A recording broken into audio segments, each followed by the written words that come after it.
যুক্তরাষ্ট্র বুধবার টানা দ্বিতীয় রাতের মতো ইরানের ওপর ব্যাপক হামলা চালিয়েছে।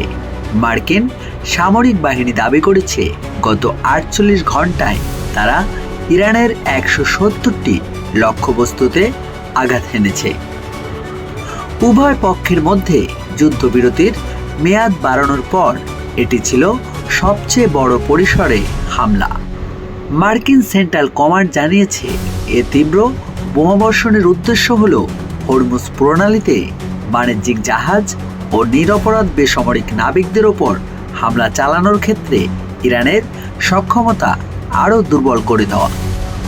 আগের রাতের মতো গতকাল রাতেও ইরান জুড়ে বিমান হামলা শুরু করে যুক্তরাষ্ট্র। এতে অন্তত ১৪ জন নিহত হন।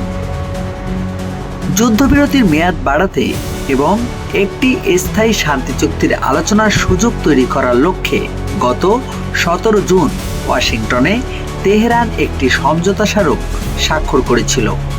এরপর বৃহস্পতিবারের এই পাল্টাপাল্টি হামলা ছিল সবচেয়ে বড় ধরনের সংঘাত।